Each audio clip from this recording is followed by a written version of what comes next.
tenemos a Carlos Daniel González. Es doctor ingeniero de caminos por la Universidad Politécnica de Madrid en el año 2000 y, bueno, y ha obtenido la cátedra en esta misma universidad recientemente, en este año 2017. Así que enhorabuena, Carlos. Y también Carlos es investigador en IMDEA Materiales, el centro tecnológico que está ubicado en Getafe, y es director del Grupo de Investigación en Materiales Compuestos Estructurales en IMDEA Materiales. Y su principal background es el desarrollo de comportamiento de materiales compuestos, metálicos y poliméricos con fibras o partículas basados en mecanismos físicos de deformación y fractura, haciendo especial énfasis en la micro y mesomecánica computacional. Y nada más, os dejo con Carlos y con su ponencia. Muchas gracias, Carlos. Muchas gracias, Elena. Bueno, pues vamos a comenzar este webinar. El título de este webinar es Técnicas de simulación de materiales compuestos, una perspectiva multiescala. Como os he comentado, como comentaba Elena, yo soy profesor en la Universidad Politécnica de Madrid y también investigador del Instituto Madrileño de Estudios Avanzados, IMDEA Materiales.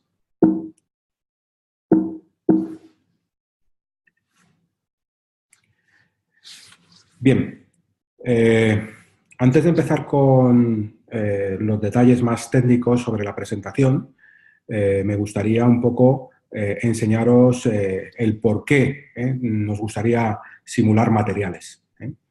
La idea es que cualquiera de vosotros puede estar trabajando ahora mismo en una empresa que se puede dedicar a fabricar materiales. Por ejemplo, una de las empresas bandera en el campo de los materiales compuestos, de lo que es fabricación de materiales preimpregnados, puede ser, por ejemplo, la compañía Excel, que provee a todas las industrias, a muchas industrias, de materiales preimpregnados, de telas y de resinas.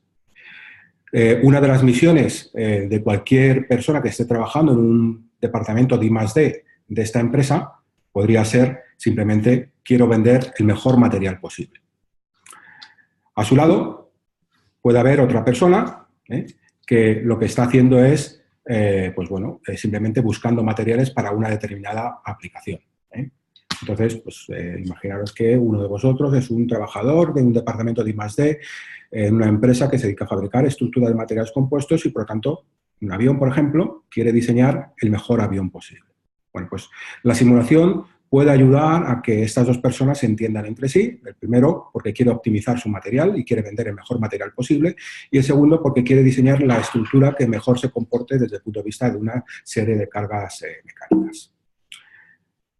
Por tanto, una de las ideas de fondo debajo de lo que es la simulación de materiales compuestos, dejadme un momentito porque me están molestando las ventanas. A ver si consigo que las ventanas me molesten lo mínimo posible.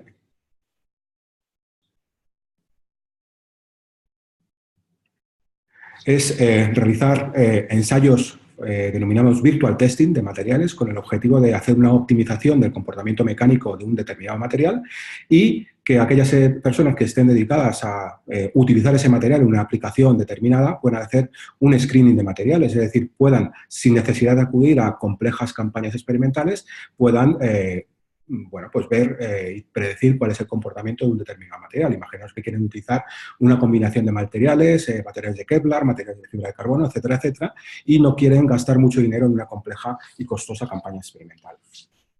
En este caso, la simulación puede intentar reducir el coste asociado a ese tipo de campañas experimentales.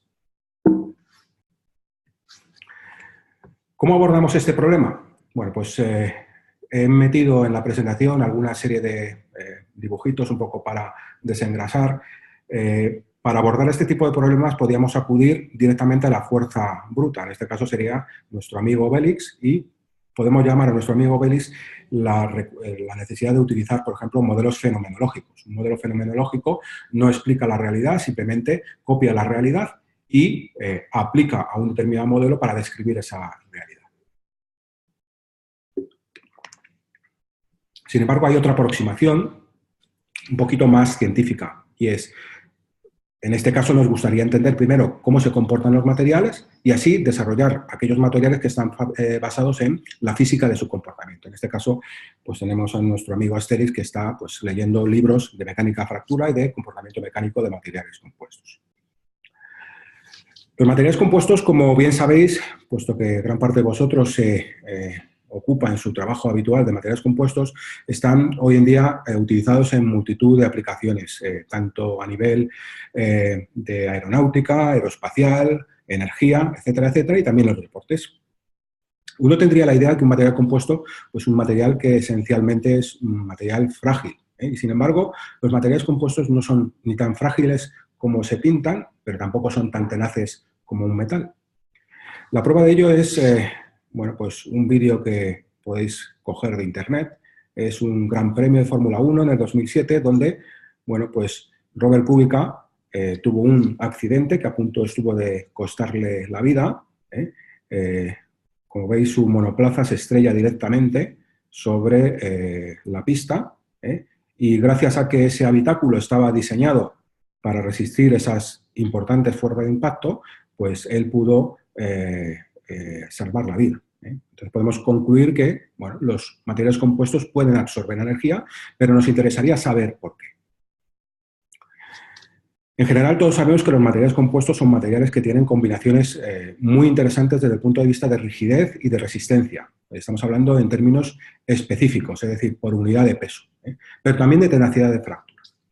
Lo que os presento aquí son los diagramas de Ashby, en la que tenemos para toda la familia de materiales. En este caso, tenemos combinaciones de resistencia específica, es decir, resistencia dividida por la densidad del material, frente a la rigidez específica. Entonces, es bien conocido que los materiales compuestos nos permiten cubrir un ámbito importante y son materiales que tienen muy poca densidad, con lo cual son muy competitivos desde el punto de vista de estructuras que tienen que tener bajo peso.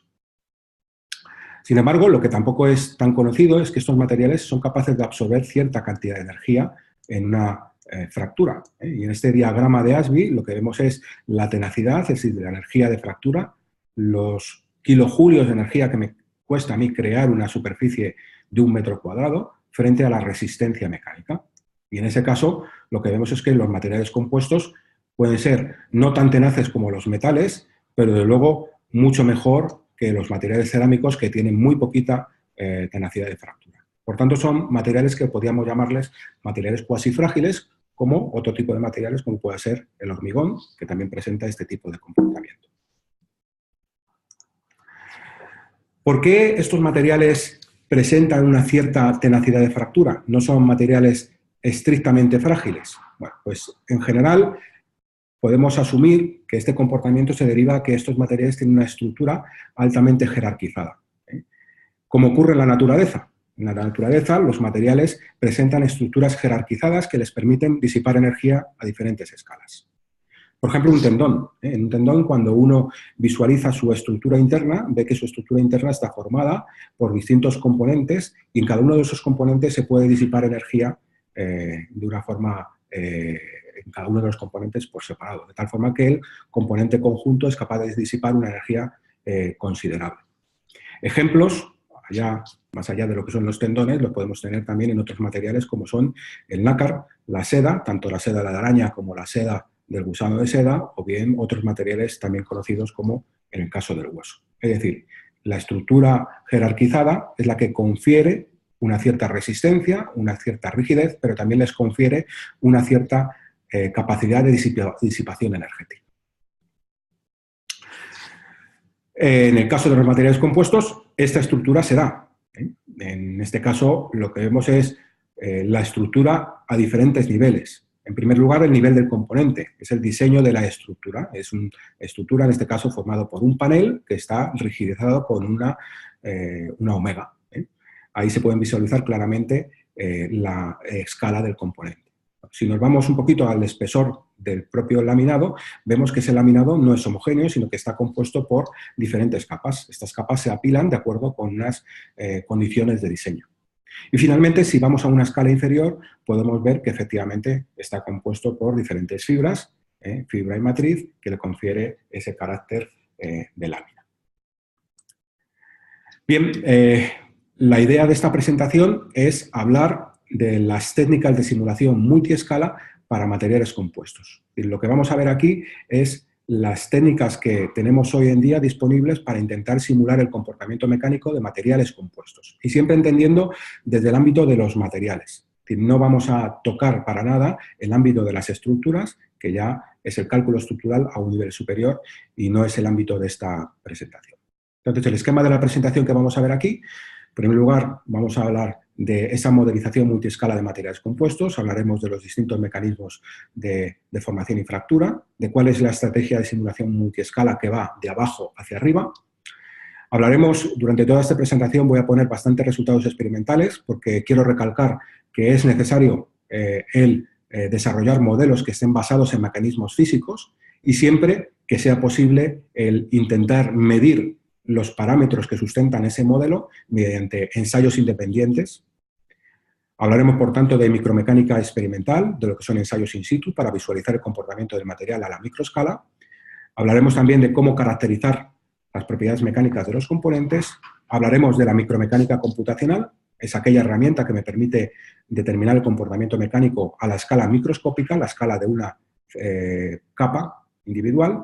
Y finalmente hablaremos de la mesomecánica computacional, en la que trabajaremos no con una sola capa individual, sino con un laminado que está formado por una secuencia de apilado determinada. Y finalmente estableceremos unas conclusiones. Bueno, en cuanto a los mecanismos físicos de deformación y fractura de los materiales compuestos, tenemos que tener una clara evidencia experimental y es que los materiales compuestos son endiabladamente complejos en cuanto a sus procesos de deformación y fractura. Un metal podemos considerar que tiene dos tipos de mecanismos de deformación y fractura. Quizás estoy simplificando mucho, pero esencialmente dos. Un mecanismo de rotura dúctil, por deformación plástica, y un mecanismo de rotura frágil por grietas. En el caso de los materiales compuestos, esto es más complejo porque hay un carácter marcadamente anisótropo del material.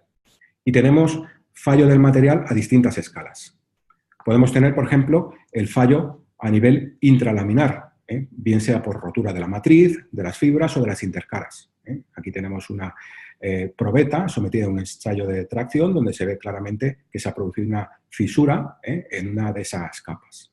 También podemos tener un mecanismo de fallo por delaminación, lo que se denomina fallo interlaminar. En este caso es una probeta con una entalla donde se visualiza no solo la fisuración del material, de las capas de material, sino también una delaminación entre capas del material. Y finalmente, cabe decir que los materiales compuestos no son esencialmente frágiles. Depende de la carga que estemos aplicando, del estado tensional que estemos aplicando. Por ejemplo, cuando un material compuesto se somete a una cortadura, es capaz de experimentar deformaciones de hasta el 30%. Se puede visualizar en esta probeta, es una probeta en la que hemos ensayado a cortadura este material, donde ha sido capaz de alcanzar unas deformaciones tan altas que ha producido la reorientación de las fibras con respecto a la situación inicial. Luego hay una no linealidad geométrica y también no linealidad del material. Es decir, todos estos mecanismos de fractura a distintas escalas influyen en cuál es la carga final de rotura del laminado. De alguna forma es una especie de competición entre los distintos mecanismos, las que dictan o lo que dictan la carga final de rotura del material compuesto. Esto también ocurre a la microescala. En este caso es un ensayo realizado dentro de un microscopio electrónico donde hacemos un ensayo de compresión transversal en un laminado que está formado, en este caso, por 8 capas de epoxi con fibra de carbono. Bueno, pues sometemos a un estado de carga de compresión a este material compuesto y podemos obtener imágenes del fallo a la microescala, que son las imágenes que aparecen en la parte derecha de la pantalla. Bueno, se llega a visualizar muy fácilmente, muy bien, se llegan a visualizar cuáles son los mecanismos de fallo. En este caso, fijaros que se produce un despegue relativo entre la fibra y la matriz, lo que desencadena la rotura final del material compuesto. Todas estas partículas que veis por aquí no son partículas digamos que se nos hayan quedado, son partículas de suciedad, sino que son partículas que van a tener una funcionalidad que veremos con posterioridad. Bien, en cuanto a la estrategia de simulación multiescala que os voy a presentar aquí, Bueno, pues la idea es desarrollar una estrategia de simulación denominada bottom-up. Quiere decir que va de abajo hacia arriba. La idea es que en un futuro, cuando tengamos mucha capacidad computacional, seremos capaces de predecir el comportamiento de una estructura compleja de materiales compuestos o de cualquier otro material.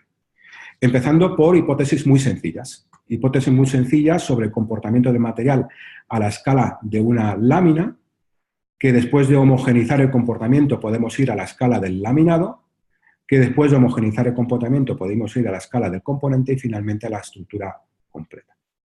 Lo que yo os presento aquí hoy simplemente son los trabajos encaminados a relacionar la escala micromecánica con la escala mesomecánica. Llamamos micromecánica computacional aquella parte de la mecánica de materiales compuestos que se dedica a homogeneizar, a predecir el comportamiento de una sola lámina.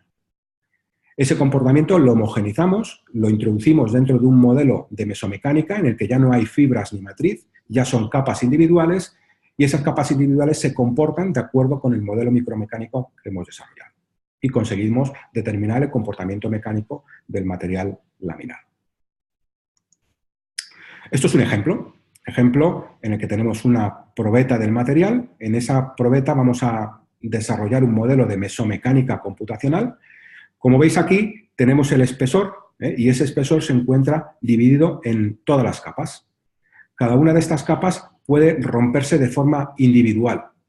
Y no solo eso, cada una de estas capas puede despegarse de cada capa vecina, digamos, mediante mecanismos de laminación. Es decir, podemos tener en cuenta no solo el daño interlaminar, es decir, el daño de cohesión entre dos capas adyacentes, sino también el daño intralaminar, es decir, el daño dentro de cada una de las capas, de forma separada y de forma independiente. Bueno, pues esto es un ejemplo de los modelos que actualmente estamos corriendo. Eso es un modelo de tracción de una probeta con agujero. Cada una de las capas está modelada de forma independiente. La presencia del agujero genera una concentración de tensiones que va a desencadenar la rotura final del material. ¿Con qué alimentamos este tipo de modelo mesomecánico? Pues lo tenemos que alimentar con un comportamiento constitutivo que deriva de la escala micromecánica. De forma muy simplificada, ese modelo constitutivo debería ser algo parecido a esto. El comportamiento de una capa va a depender de una elasticidad que dictaría la pendiente inicial, de una resistencia que dictaría el comportamiento resistente de la capa y finalmente de la capacidad de disipación de energía que vendría dada por el área bajo la curva tensión, apertura de la grieta. Este área es de alguna forma la medida de la energía de fractura del material. Por tanto, la idea es, mediante micromecánica computacional, ser capaces de predecir el comportamiento homogeneizado de una sola capa. Y para ello tenemos que ser capaces de predecir su resistencia y su capacidad de disipación de energía. Para ello tenemos dos tipos de modelos en micromecánica computacional. En primer lugar, modelos de resistencia. Son modelos basados en celdas unidades periódicas, como la que veis aquí. Ya hablaremos un poquito más adelante en qué consiste una celda unidad periódica. Estos modelos me permiten determinar la resistencia de pico, este valor que hay aquí. Y cuando necesito saber la energía de fractura, tengo que acudir a modelos de celda embebida. En estos modelos de celda embebida lo que tenemos es una zona del material en el que discretizamos perfectamente con la microestructura fibra y matriz. En esa zona es donde se va a propagar la grieta y luego el resto del material, donde el comportamiento va a ser elástico y lineal, lo representamos por un material que está homogenizado y cuyas propiedades son las propiedades medias del material compuesto. Vamos a pasar al tema de caracterización experimental, tanto del comportamiento mecánico del material como de los componentes de cada uno de estos materiales, es decir, de la fibra, de la matriz y de la intercala. Todos sabéis en qué consiste un material compuesto. Normalmente lo fabricamos a partir de materiales preimpregnados, pero también podemos fabricarlos a partir de procesos de inyección, donde tenemos una tela seca que inyectamos con una resina. Habitualmente el proceso de fabricación es mediante curado en autoclave. Hoy en día es el método que confiere las mejores prestaciones mecánicas al material. Estos materiales tienen la máxima fracción volumétrica de fibras, es decir, la máxima fracción de refuerzo, y además tienen la mínima fracción volumétrica de poros, es decir, la mínima porosidad, lo que les confiere las mejores propiedades mecánicas posibles. Estos materiales se fabrican mediante un preimpregnado que, bajo condiciones de presión y temperatura suministradas por el autoclave, son capaces de compactar, de consolidar el material compuesto, confiriéndole la máxima fracción volumétrica y la mínima porosidad posible. Los dos materiales con los que voy a trabajar en esta presentación son también materiales que se han fabricado a partir de preimpregnados. El primero de ellos es un material compuesto de fibra de vidrio E, con una resina epoxi. Ha sido consolidado en autoclave a 120 grados y 0,64 megapascales de presión. Es un refuerzo unidireccional de 14 capas y en este caso la fracción volumétrica de refuerzo es del 54%. El otro material compuesto es uno más clásico, muy típico de la ingeniería aeronáutica, el AS48552 de Excel. La fibra es AS4, la resina es una resina epoxi, se consolida a alta temperatura, 180 grados y también con la misma presión. En este caso, la fracción volumétrica de refuerzo fue aproximadamente del 60%. Vamos a hablar de ensayos mecánicos in situ. Si recordáis, una de las primeras transparencias hablaba sobre una posibilidad de hacer un ensayo dentro del microscopio electrónico. Bueno, pues este es el ejemplo en el cual nos vamos a basar. Es un microscopio electrónico, no tiene nada de sofisticado, salvo que su cámara se puede abrir y en su interior podemos introducir una micromáquina con la que poder hacer ensayos de tracción, de compresión o de flexión. Los dos ensayos in situ que vamos a ver son el ensayo de compresión transversal, es decir, con las fibras perpendiculares a la carga, y el ensayo de flexión en 3 puntos con entalla. Aquí tenéis la viga de flexión en 3 puntos con una entalla y esta entalla va a producir la concentración de tensiones y va a hacer que se propague una grieta en la dirección vertical. También vamos a hablar de correlación digital de imágenes a la escala micromecánica. Para los que no sepáis qué es la correlación digital de imágenes, pues en esencia es una técnica que se basa en la comparación de imágenes en la posición sin deformar y en la posición deformada. Por ejemplo, imaginaros que tenemos nuestro material compuesto en la configuración sin deformar e imaginaros que vemos y hemos obtenido la configuración deformada del material compuesto. Nosotros nos podemos fijar en la partícula I y nos podemos fijar en la misma partícula en la posición deformada. La diferencia entre el vector de posición en la posición sin deformar y el vector de posición en la posición deformada es justamente el desplazamiento que experimenta esa partícula. Y todos sabemos que a partir del desplazamiento podemos sacar el gradiente de ese desplazamiento, que son las deformaciones. Bueno, pues esta técnica nos permite obtener las deformaciones a partir de la adquisición de imágenes comparativas con la imagen sin deformar del material compuesto. Se puede hacer correlación en 2D, en cuyo caso solo necesitamos los movimientos o solo nos vamos a poder determinar los movimientos en el plano del laminado, y también podemos hacer correlación digital de imágenes en 3D, que a partir de 2 cámaras podríamos determinar los desplazamientos también fuera del plano. Bueno, esto es una técnica bastante estándar a nivel de caracterización de cupones, a nivel de caracterización de estructuras. Lo que hacemos es, sobre un fondo plano, con un spray, pintamos unos puntos negros. Y esos puntos negros son nuestro patrón de correlación que el sistema experto se va a encargar de visualizar en la posición sin deformar, en la posición deformada, de tal forma que podamos determinar los mapas de desplazamientos, el mapa de deformaciones de nuestro material. Por ejemplo, este es el caso de una probeta de tracción con y sin agujero, en el que, como veis en la parte de atrás, tenemos una pintura blanca con una serie de puntos negros que nos permiten determinar el mapa de deformaciones en una probeta sin agujero y en una probeta con agujero. Como digo, es una técnica muy estándar para caracterizar cupones y estructuras de cualquier material. No hace falta que sean materiales compuestos. Bien, lo novedoso aquí es que lo hemos obtenido, hemos aplicado esta técnica para visualizar patrones de deformación a la escala microscópica. Entonces, lo que nos gustaría es coger una probeta de este material compuesto, hacer un ensayo in situ dentro del microscopio electrónico, tomar imágenes en la posición sin deformar, tomar imágenes en la posición deformada e intentar determinar el mapa de deformaciones, porque eso nos da una información valiosísima que nos permite validar nuestros modelos constitutivos a escala microscópica. Para la preparación de estas probetas, de estos materiales, pues es necesario primero un primer pulido con paño de diamante y luego lo que hacemos es depositar una serie de partículas de alúmina, primero en propanol, una vez evaporado, pues lo que hacemos es recubrirlas con oro paladio para poder visualizarlas dentro del microscopio electrónico de barrido. La pregunta que nos hacemos es si este sistema de correlación digital de imágenes a la escala micro nos permite realmente obtener las deformaciones a nivel local. Antes de abordar este problema, nos hicimos la misma pregunta, pero para ver si la podíamos responder desde el punto de vista computacional. Y la mejor forma es utilizar un modelo de elementos finitos.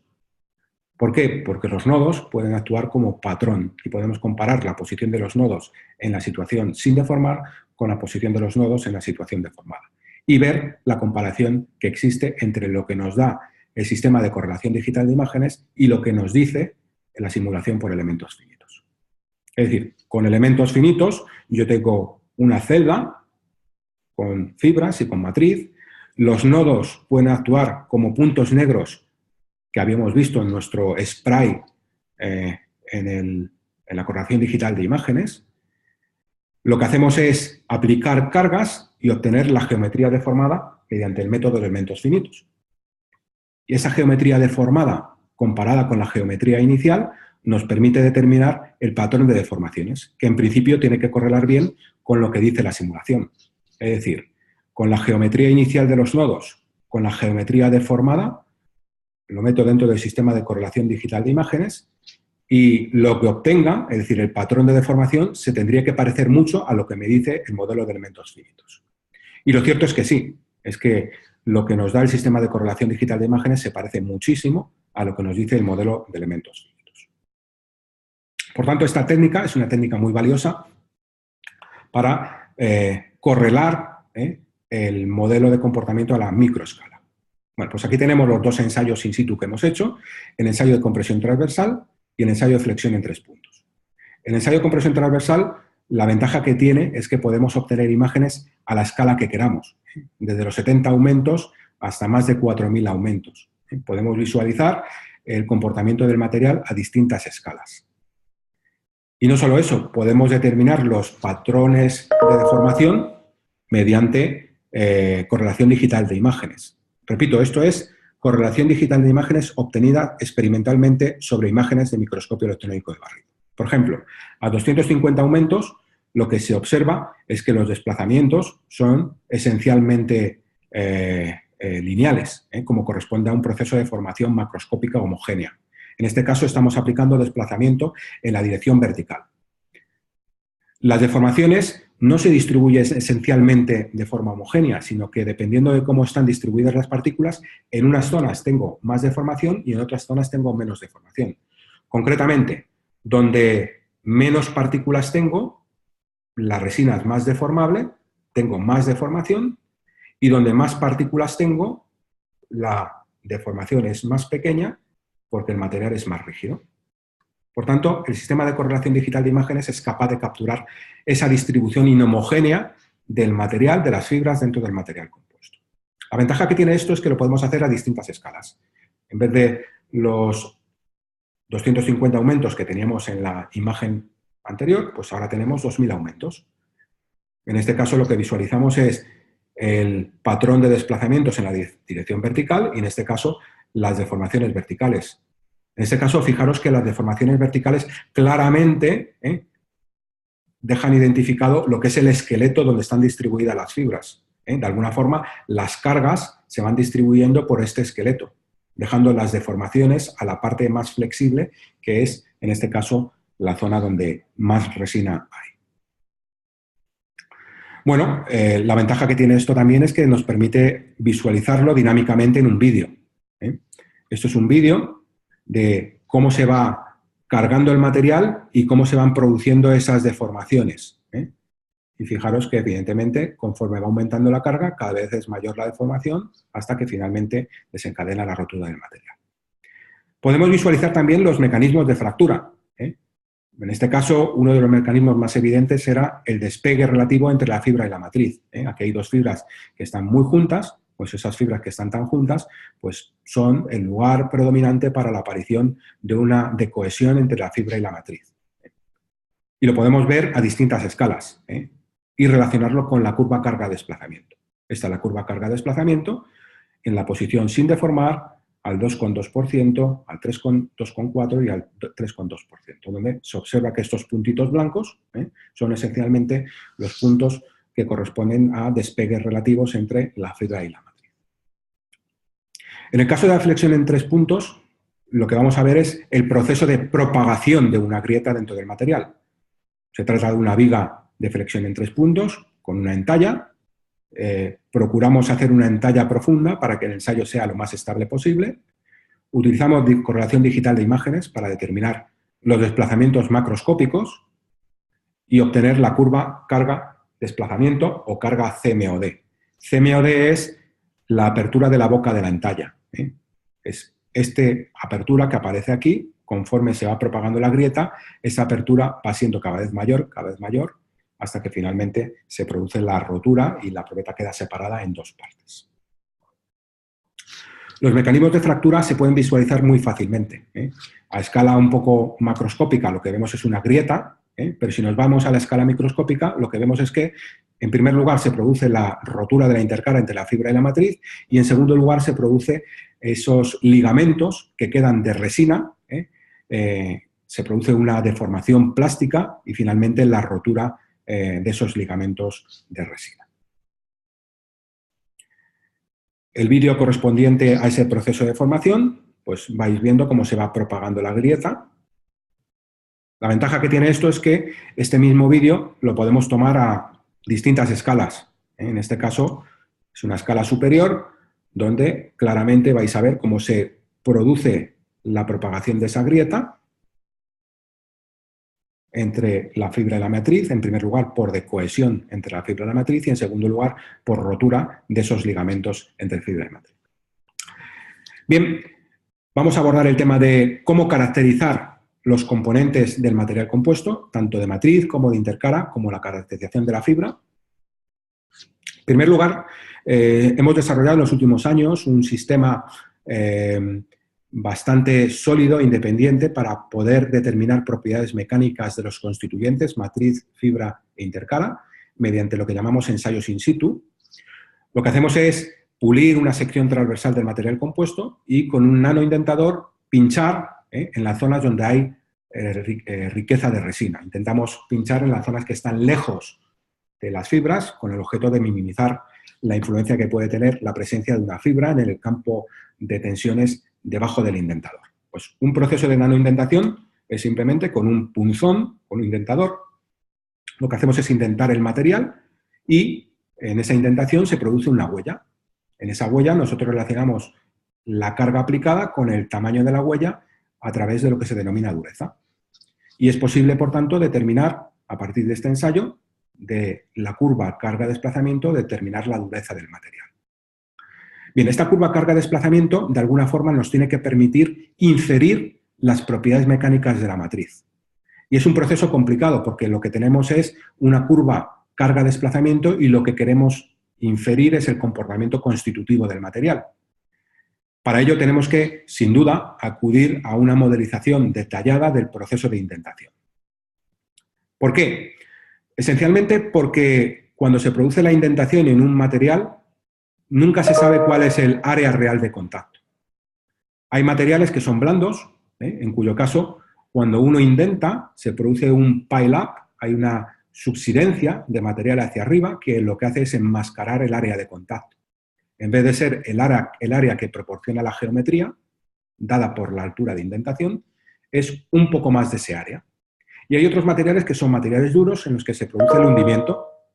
Ese hundimiento lo que hace es, otra vez, enmascarar la huella que nosotros tenemos en el material.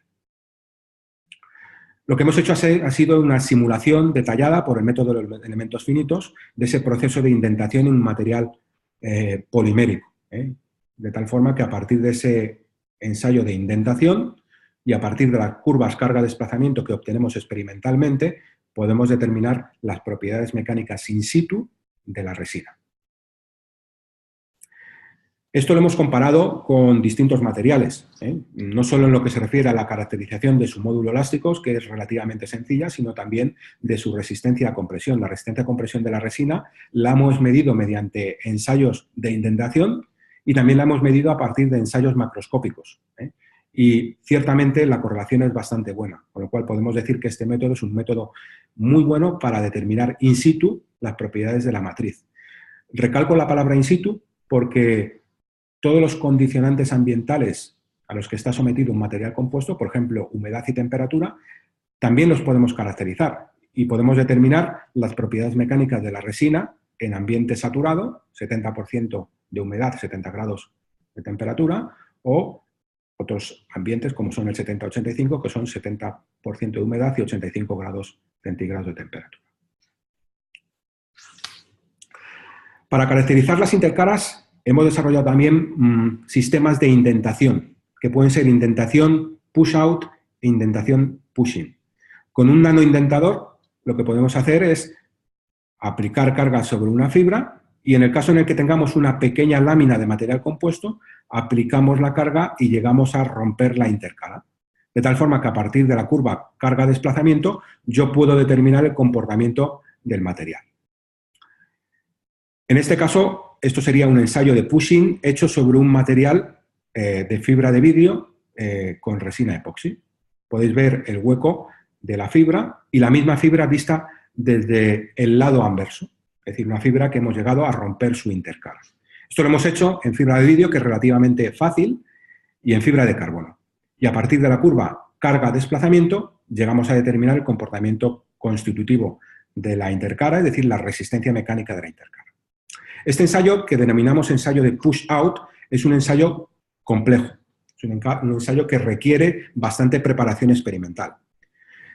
Otro ensayo que nos permite determinar también las mismas propiedades, pero no necesita tanta preparación, es el ensayo de push-in. La diferencia entre el ensayo de push-in y el push-out, en el push-out lo que nosotros intentamos es una lámina muy pequeña, del orden del diámetro de la fibra, 2-3 diámetros de ese orden. En el ensayo de push-in no necesitamos fabricarnos una pequeña lámina, sino que podemos coger una lámina gruesa, aplicar la carga con un indentador y producir un despegue progresivo de la intercara entre la fibra y matriz. Esto va a dar lugar a una curva carga-desplazamiento en la que nosotros suponemos que el momento en el cual comienza la no linealidad está relacionado con el despegue progresivo entre la intercara, fibra y matriz. Claro, esto tiene una desventaja notoria y es que durante un proceso de indentación el estado tensional bajo el indentador es un estado muy complejo y claramente inhomogéneo. Para ello, lo que hacemos es, como en el caso anterior, intentar desarrollar un modelo constitutivo de la intercara, un elemento cohesivo, que permita predecir la misma curva carga-desplazamiento que tenemos experimentalmente. De tal forma que, ajustando los parámetros de la intercara del modelo, llegamos a inferir cuál es la curva carga-desplazamiento que obtenemos en la realidad. La técnica de push-in y push-out la hemos validado con distintos materiales y proporcionan resultados muy similares. Push-out es claramente, se necesita mucho tiempo de preparación de muestra y push-in no se necesita tanto tiempo de preparación de muestra y es bastante rápido de realizar. Hemos hecho push-in y push-out y realmente proporcionan los mismos resultados. En este caso es la resistencia de la intercara en un material compuesto en el que teníamos distintos contenidos de nanotubos dentro de la resina, desde material sin contenido de nanotubos hasta material con un cierto contenido de nanotubos. Y las dos técnicas nos proporcionan resultados bastante semejantes. ¿Cómo caracterizar la fibra? Bueno, normalmente la fibra suele ser un material que el fabricante suele suministrar en estado seco, con lo cual es relativamente sencillo ensayarlos. Básicamente, si uno tiene una pequeña máquina de ensayo con una célula de carga sensible, pues es capaz de realizar ensayos hasta rotura de fibras. De tal forma que podemos determinar el módulo elástico de la fibra y también podemos determinar su resistencia. Es necesario que tengamos claro que la rotura de una fibra, esencialmente una fibra de vidrio, una fibra de carbono, se caracteriza por una estadística, puesto que no tenemos un valor de resistencia determinista, sino que tenemos una dispersión de resultados que está provocada por los diferentes efectos internos que pueda tener el material. En este caso, podemos obtener la estadística de Weibull ensayando pues, más o menos unas 50 fibras individuales para determinar los parámetros de Weibull, que son una resistencia mecánica y un módulo de Weibull. Módulo de Weibull, cuanto más alto, más determinista es la resistencia mecánica. También podemos hacer ensayos de fractura. Esto es un poquito más complicado de hacer. Se basa en realizar una entalla dentro de un monofilamento de fibra. En este caso, lo que podéis ver aquí es una fibra de carbono, la fibra S4, que le hemos hecho una entalla. ¿Y esta entalla cómo se hace?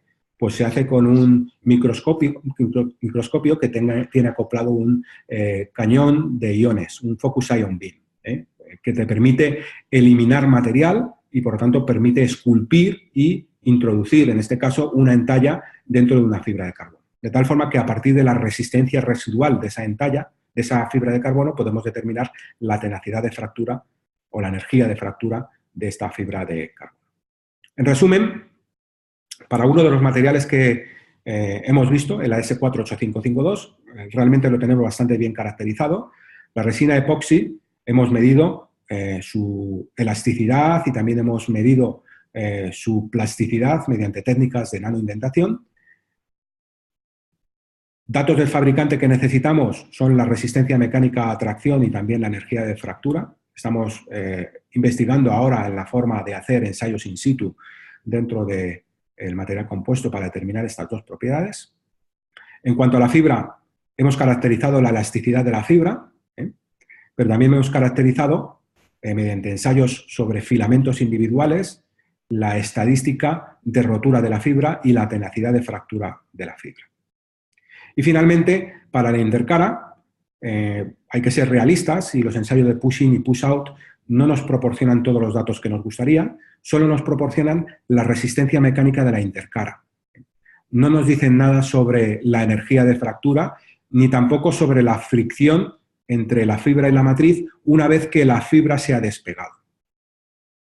En este caso hay que acudir a valores que existen en la literatura para materiales similares o, en otro caso, también se puede llegar mediante técnicas de micromecánica experimental, llegar a inferir esos valores. Honestamente, nosotros todavía no hemos desarrollado ese tipo de metodología, aunque la tenemos ahora mismo en objetivo.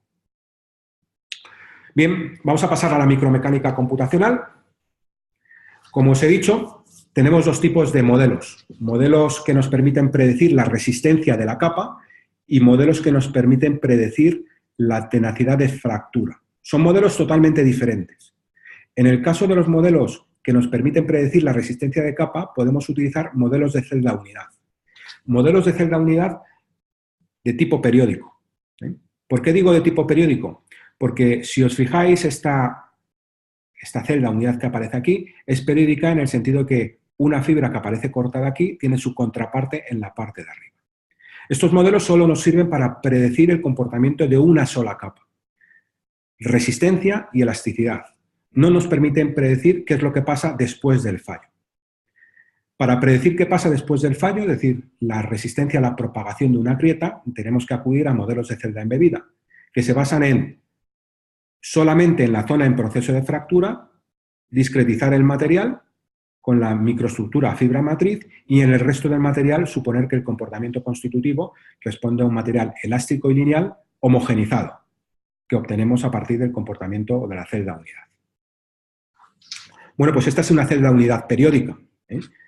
Fijaros que en todas las direcciones tenemos la misma repetición. ¿Por qué utilizamos celdas unidad periódicas? Pues utilizamos celda unidad periódica porque es la única que nos garantiza que no se van a producir roturas, inexactas, pongamos, en la zona de aplicación de las cargas. Estamos representando un material infinito de alguna forma. Claro, si en vez de aplicar condiciones de contorno periódicas y celdas periódicas, aplicamos una condición de contorno, por ejemplo, en desplazamientos, tenemos prácticamente garantizado que la rotura se va a producir por la zona donde estamos aplicando la carga. Y esa razón es la que fundamenta el uso de celdas unidad periódicas con condiciones de contorno periódicas. Bueno, esto no es tan complicado de hacer, ¿eh? De hecho, hemos desarrollado software que es capaz de generar en muy poquitos pasos este tipo de celdas. En este caso, podemos generar celdas con fracciones volumétricas muy altas. Creedme que hacer una generación de una celda unidad con fracciones volumétricas cercanas al 70% no es sencillo. Hay que acudir a algoritmos de generación de microestructuras claramente complejos. Hemos desarrollado esta herramienta que se denomina Viper, que nos permite en muy poquitos minutos generar un modelo representativo de una capa y tener un modelo de elementos finitos prácticamente con un solo clic, lanzarlo en un programa de elementos finitos como es en este caso Abaqus.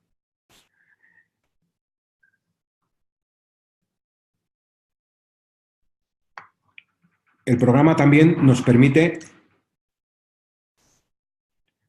hacer materiales que presentan microestructuras que no tienen por qué ser con fibras circulares, pueden ser fibras de distintas naturalezas, pueden ser materiales diferentes, materiales híbridos, y podemos llegar a desarrollar microestructuras muy, muy complejas de materiales híbridos con esta tecnología, con esta modelización. Bueno, pues para la fibra vamos a suponer que el material es elástico e isótropo, en el caso de la fibra de vidrio. Para de carbono tiene que ser anisótropo, vamos a suponer que el comportamiento es elástico y lineal hasta la rotura. Para la intercala fibra matriz metemos modelización cohesiva. Lo que hacemos es meter elementos cohesivos en la intercala fibra matriz que nos permiten tener en cuenta el despegue relativo entre una y otra. En este caso estará dictado por lo que es la resistencia de la intercala y también por el área de esa curva que sería la energía de fractura. Y para la matriz tenemos que tener en cuenta que una matriz polimérica es un material que se comporta de forma diferente a tracción que a compresión. A tracción es un material cuasi frágil, mientras que a compresión es un material dúctil. La forma de tener en cuenta esta dualidad entre dúctil frágil es a partir de un modelo de Drucker-Prager modificado que también está presente en Abaqus.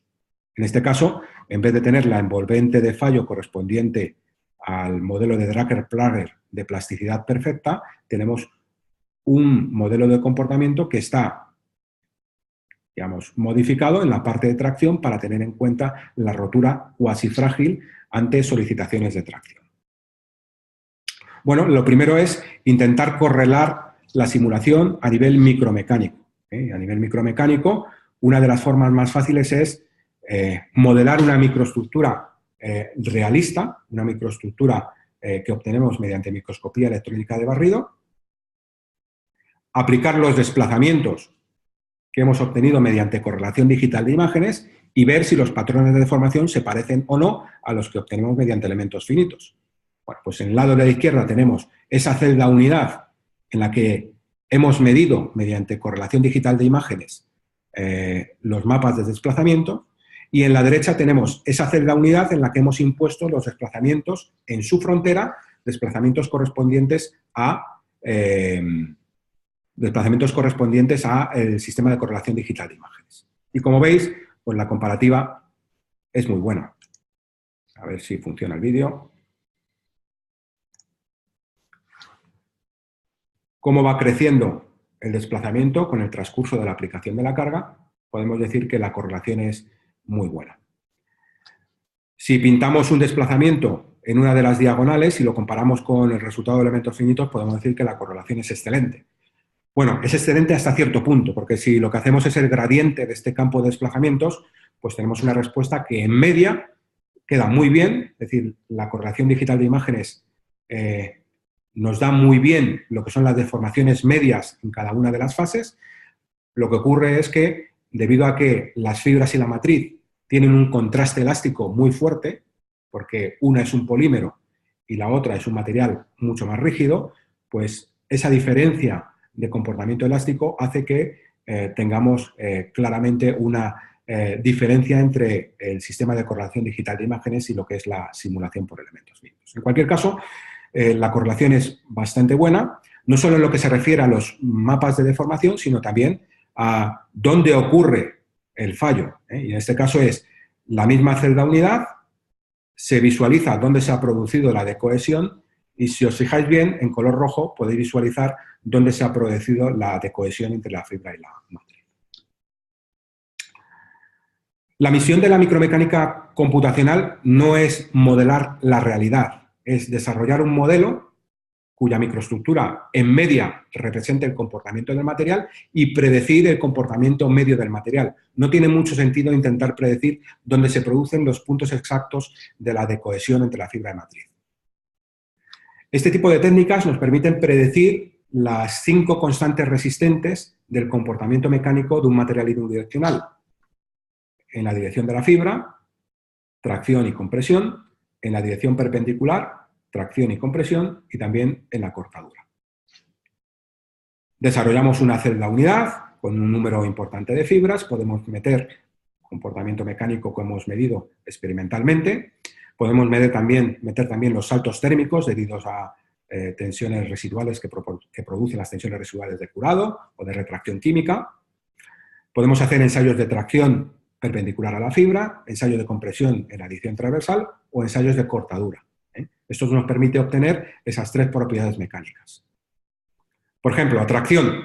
Pues aquí tenemos una celda unidad que ha sido sometida a tracción, donde se ve que el mecanismo dominante es, en primer lugar, la rotura de la intercala fibra-matriz y, en segundo lugar, la rotura de esos ligamentos entre fibra y matriz.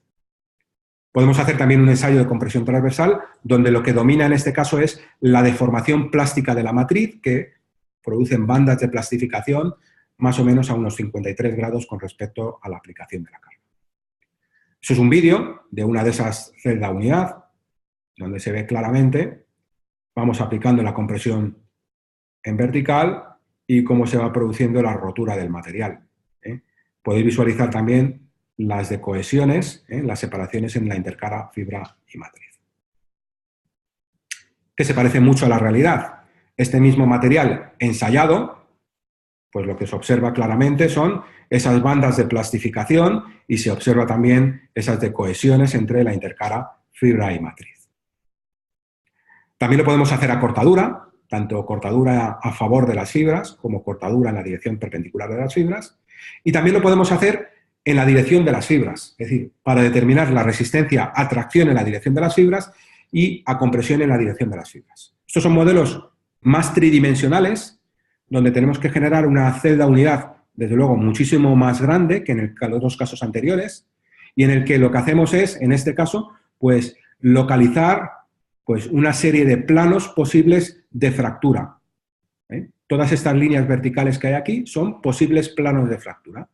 A cada uno de esos planos de fractura le asignamos una resistencia mecánica diferente, que viene dictada por la estadística de Weibull. Y lo que hacemos en cada uno de esos planos es situar un elemento cohesivo, o una serie de elementos cohesivos, cuya resistencia máxima viene determinada por la estadística de Weibull y cuya energía de fractura es justamente la que hemos medido experimentalmente. En el caso de los ensayos de compresión son un poquito más complicados porque es bien conocido que la compresión unidireccional de un material compuesto viene dictada no por la resistencia de las fibras, viene dictada por la plasticidad de la matriz y, sobre todo, por las ondulaciones que resultan del proceso de fabricación. Durante el proceso de fabricación, las fibras no quedan perfectamente rectas, sino que siempre hay pequeños desalineamientos del orden de 2-3 grados. Eso desencadena un pandeo localizado que se denomina kinking y que desencadena la rotura final del material compuesto. Lo que veis aquí es una tomografía real sobre un material compuesto con las distintas fibras, donde se observan que no todas las fibras están perfectamente alineadas, sino que están desalineadas en un determinado abanico. Como os digo, 2-3 grados de desalineamiento suele ser un desalineamiento bastante normal en un proceso de fabricación bien controlado. Bueno, en este caso la celda unidad es una celda unidad que tiene que tener en cuenta todo lo que hemos visto anteriormente y además tiene que tener en cuenta que las fibras tienen que tener cierta ondulación. Esa ondulación es la que va a desencadenar finalmente la rotura, la formación de un kink y que va a desencadenar la rotura final del material compuesto. Por ejemplo, en este caso, En este caso tenemos una celda unidad en el que tenemos la ondulación, le vamos aplicando la carga progresivamente hasta que se produce la localización de ese kink y la rotura final del material compuesto. En resumen, y esto es un proyecto que hemos hecho para la empresa Airbus, hemos desarrollado modelos constitutivos que son capaces de predecir las propiedades transversales, pero también modelos constitutivos que son capaces de predecir las propiedades longitudinales. Y no solo en estado seco, sino también en estado húmedo. Es decir, podemos tener en cuenta las propiedades mecánicas y su variación respecto a ambientes en los que el material ha absorbido cierta cantidad de agua. Es decir, hoy en día estas técnicas nos permiten determinar el comportamiento constitutivo de una sola de esas capas. Bueno, para predecir el comportamiento a propagación, pues necesitamos hacer un modelo embebido. En este caso, el modelo embebido más sencillo que se nos puede ocurrir para esa viga de flexión en 3 puntos es, pues toda la viga es una viga homogénea y solamente en la zona en proceso de fractura lo que hago es discretizar el material con la microestructura que tenemos. No es exactamente la misma microestructura, sino que es una microestructura que es estadísticamente equivalente. Tenemos la posibilidad de rotura de las fibras, rotura de la matriz, rotura de la intercara, y con esto lo que podemos llegar a hacer es predecir adecuadamente la curva carga CMD, carga-desplazamiento, y sobre todo los mecanismos físicos de propagación de grietas. En este caso es propagación de grietas, primero por decohesión de la fibra matriz y luego por la formación de esos ligamentos elastoplásticos y la rotura final de esos ligamentos. Fijaros que para la misma carga no predecimos exactamente la misma grieta. Lo que somos capaces de predecir es la misma longitud de grieta. Es decir, energéticamente son equivalentes. Esos son dos casos en los que tenemos la misma carga y evidentemente no tenemos exactamente la misma grieta. Esto nos ha llevado a desarrollar modelos de propagación de grietas que estén aislados de lo que es la geometría de la probeta. Eso es lo que se denomina Small Scale Yielding. En vez de aplicar la carga a través de una viga en flexión en 3 puntos, lo que hacemos es que generamos una celda unidad en la que aplicamos las condiciones de contorno, que son las condiciones de contorno derivadas de problemas de mecánica de la fractura elástica y lineal. Con esto conseguimos propagar una grieta y lo que es más interesante, propagamos una grieta en un material heterogéneo y conseguimos visualizar su curva R. ¿Qué es una curva R? Es la cantidad de energía que somos capaces de disipar en función de la longitud de grieta que se ha propagado. ¿Por qué aparece curva R en el comportamiento de estos materiales? Pues aparece curva R porque se dan dos mecanismos distintos de fallo. En primer lugar, un primer mecanismo a corta escala en el que tenemos el despegue relativo de la intercara fibra y matriz, y en segundo lugar, un proceso a una escala mayor en la que tenemos la rotura de los ligamentos entre distintas fibras, ligamentos de resina. Esto es lo que produce este fenómeno conocido como curva R, y que se debe a los mecanismos de fractura que hemos señalado anteriormente. Primero, despegue progresivo de la fibra matriz y finalmente la rotura de los ligamentos existentes entre la fibra y la matriz. La ventaja que tienen estos modelos es que nos permiten ajustar leyes de comportamiento que tengan en cuenta no solo la resistencia del material, sino también en cuenta la energía disipada. Es lo que se denominan leyes de ablandamiento. Podemos experimentar virtualmente en el ordenador con distintas leyes de ablandamiento que nos dan la misma curva R que hemos determinado experimentalmente, no experimentalmente, sino mediante simulación, mediante experimentos virtuales. En este caso, veis que tenemos dos opciones, una curva bilineal o una curva directamente lineal. Y el mejor ajuste se obtiene mediante una curva bilineal, que es la que realmente proporciona el comportamiento homogeneizado de una capa en lo que se refiere no solo a resistencia, sino también a energía disipada. Es decir, hemos conseguido, mediante estos modelos, determinar la resistencia de pico, pero también su energía de fractura. Mediante modelos de celda unidad periódica determinamos la resistencia y mediante modelos de propagación de grietas, de modelos embebidos, determinamos la energía de fractura. Bueno, esto es lo que ocurre, ya para ir resumiendo. lo que ocurre en la realidad, si yo intento hacer mediante micromecánica una modelización con cientos y cientos y cientos de fibras, imaginaros que esto es un laminado cruzado formado por dos capas a 0 grados, otras dos capas a 0 grados y en medio capas a 90 grados, lo que se va a producir es la rotura, la fisuración del material que está en el medio. Yo puedo llegar a realmente modelar mediante micromecánica de forma masiva ese comportamiento. Pero la misión de la micromecánica computacional no es esa. La misión es proporcionar modelos sencillos que sean extrapolables a la escala macroscópica.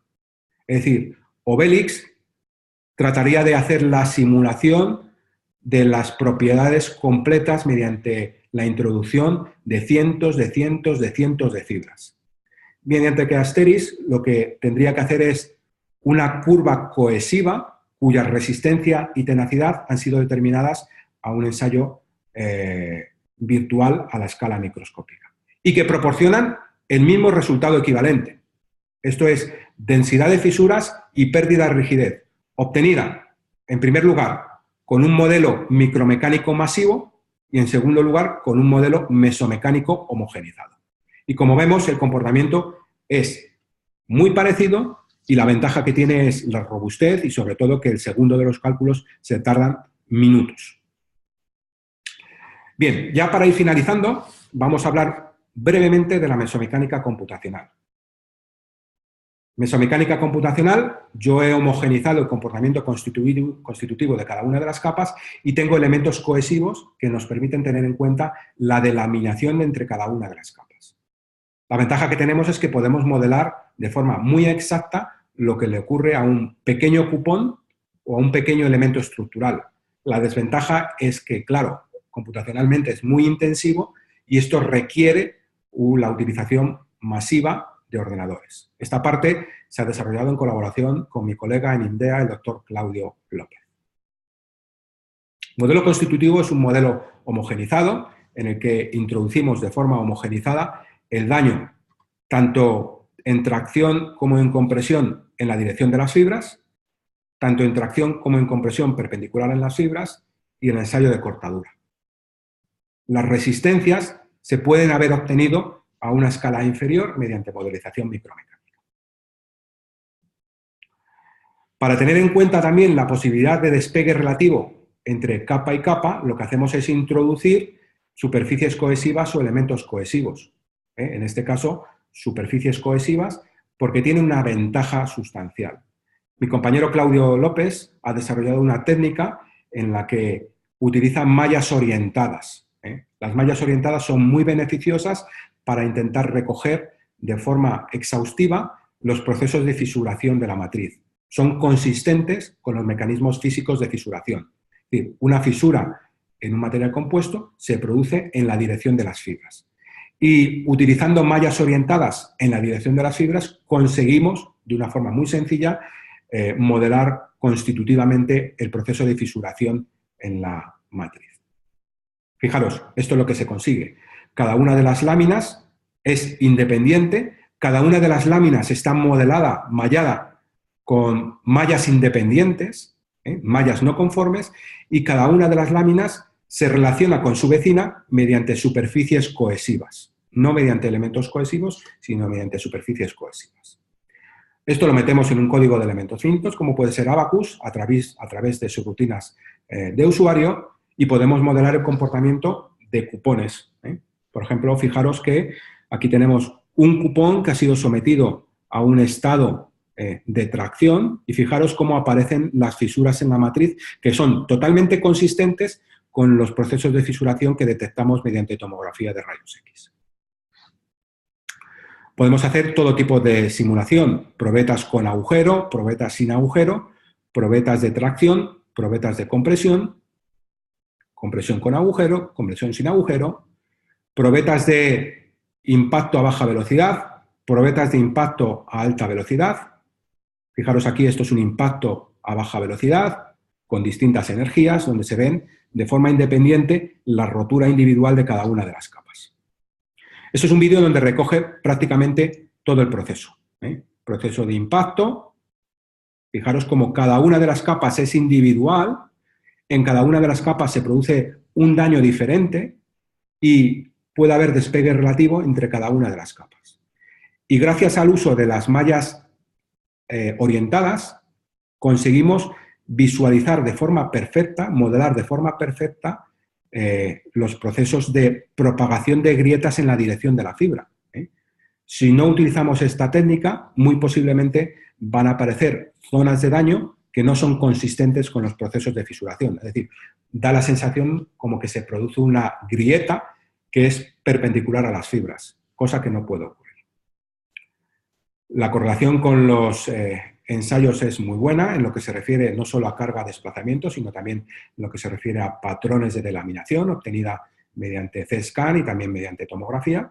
Y esto nos ha permitido desarrollar una herramienta que tiene un interés evidente para la industria, porque nos permite hacer screening de propiedades.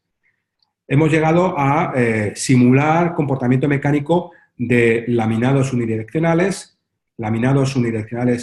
más o menos 45 para ensayos de cortadura, laminados cuasisótopos y otro tipo de laminados.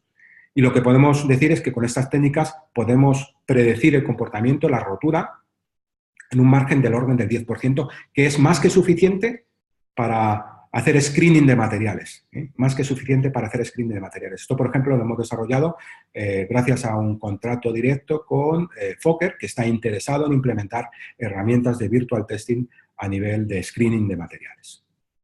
Este es un ejemplo muy sencillo para ir acabando de un ensayo de compresión, la probeta plana, cada una de las láminas se va cargando de forma independiente hasta que llega un momento en el que se produce el fallo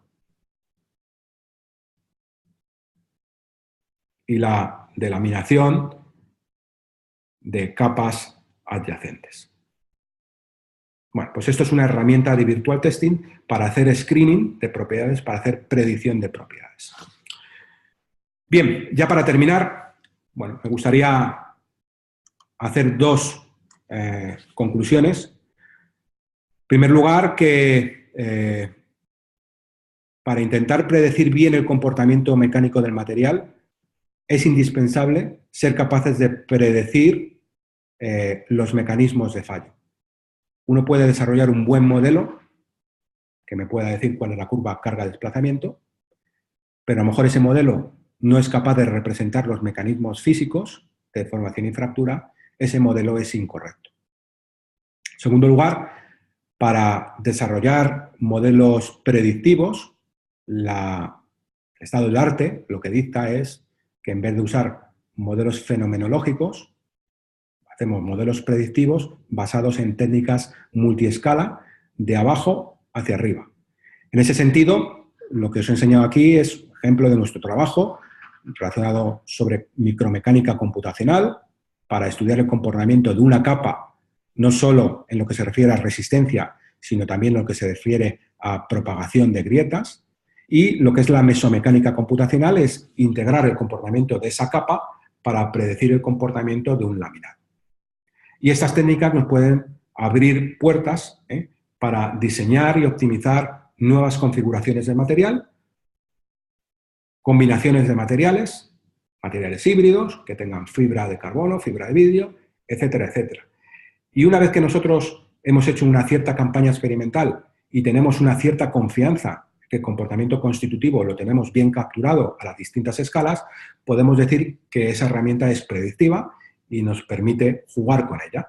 Es decir, jugar a ver qué pasaría si pues yo cambio la fibra, yo cambio la matriz, yo cambio las propiedades mecánicas de las intercalas o yo cambio la secuencia de alineamiento, de apilamiento o introduzco defectos en el material compuesto. Bueno, perdonadme un poquito porque me he extendido un poquito más. Con esto cierro este webinar agradeciendo a todas las personas que hemos participado en esta presentación, desde el profesor Javier Llorca, mi compañero Claudio López, John Molina, Federico Esquet, Olven Falcó, Fernando Naya, Miguel Herráez, Francisca Martínez, Diego Mora, Sergio Sádava, Marco Rodríguez, Luis Pablo Canal y Tamer Sabey. Gracias también a los contratos que hemos tenido con empresas y con proyectos, tanto a nivel europeo como a nivel nacional, Airbus, Fokker, el Grupo Antolín o Gamesa. Y estoy dispuesto a cualquier aclaración, pregunta que deseéis hacer vía el chat o vía preguntas y respuestas. Y perdonadme otra vez por haberme extendido un pelín más de lo que viene siendo habitual. Muchas gracias. Cualquier aclaración que necesitéis, me decís.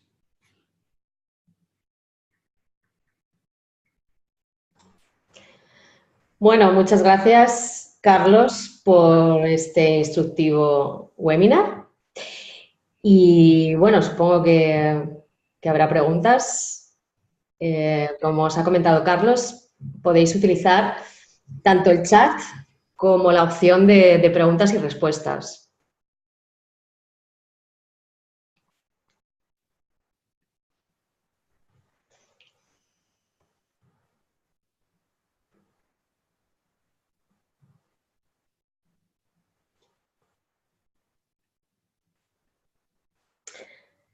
Tenemos una primera pregunta, Carlos. Sí.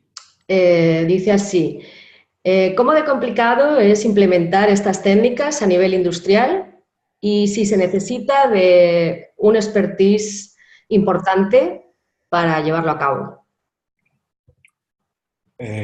Bueno, pues yo diría que se necesita un cierto expertise, hay que tener unos ciertos conocimientos de mecánica de sólidos primero, unos ciertos conocimientos sobre mecánica computacional a través de elementos finitos, sobre todo para ser capaces de juzgar los resultados que uno obtiene. Algunas veces, y yo creo que lo hemos experimentado todos, hemos lanzado una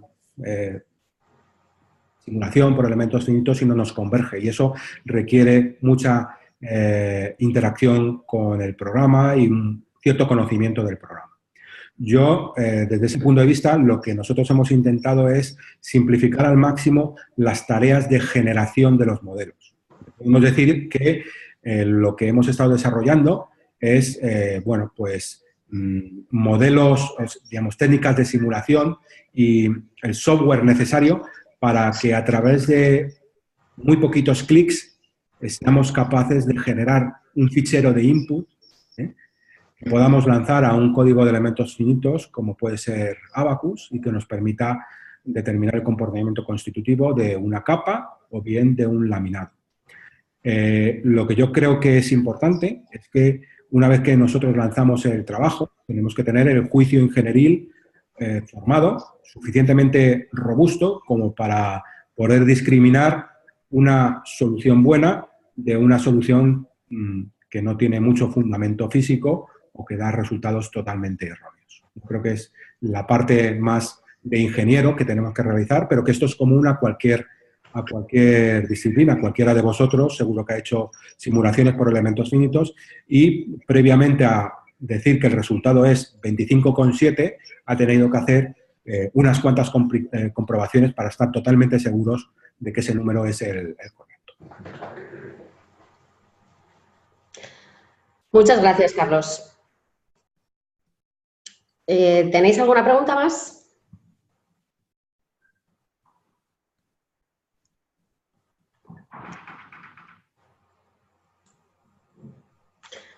Pues bueno, creo que nadie más se anima.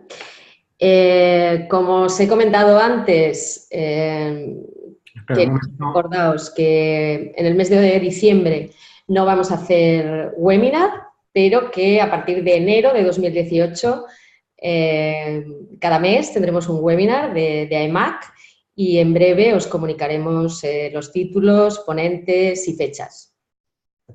Vale, Elena, hay una pregunta por aquí de Omar Benjaía, que dice, es un ensayo muy utilizado llamado dureza Barkol. La verdad es que no sé exactamente a qué se refiere. Omar, si necesitas un poquito más de detalle, me puedes poner un correo electrónico, que lo puedes encontrar en la página web de la asociación y gustosamente te atenderé a la pregunta que me quieras hacer.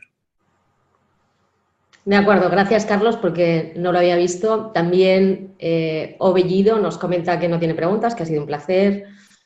Muy bien. Bueno, pues muchas gracias a todos y espero que haya sido instructivo, al menos que tengáis una cierta visión multiescala de las técnicas de simulación en materiales compuestos y que pueda surgir alguna idea que os pueda ser útil en vuestro trabajo diario. Tenemos una última pregunta de nuestro presidente, de Jacinto Tortosa, que dice, ¿alguno de los clientes del proyecto ha incorporado en sus métodos de cálculo algún algoritmo? Cuando entiendo clientes del proyecto, entiendo que se refiere a Fokker. Supongo. La respuesta es sí, está siendo ahora implementado a nivel industrial. A nivel industrial.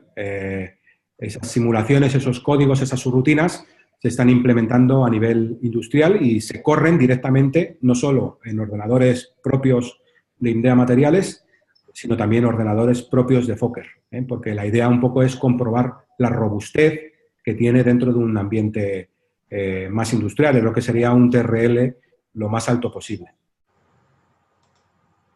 También es cierto que hay interés por parte de la industria, tanto por parte de Fokker como por parte de Airbus, de implementar estas técnicas a nivel de diseño. Y hay un interés por parte de ambos, también de Airbus, en la implementación de estos modelos constitutivos a nivel de tanto de capa como a nivel de laminado.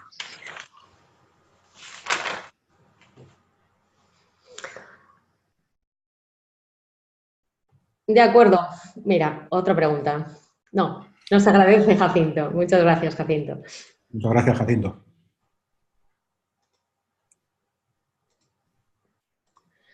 Pues si te parece, Carlos, lo dejamos aquí. Muy bien. Agradecerte tu tiempo y este extenso e instructivo webinar. Y a todos vosotros agradeceros vuestra presencia e invitaros a los siguientes webinars. Muy bien. Un saludo a todos.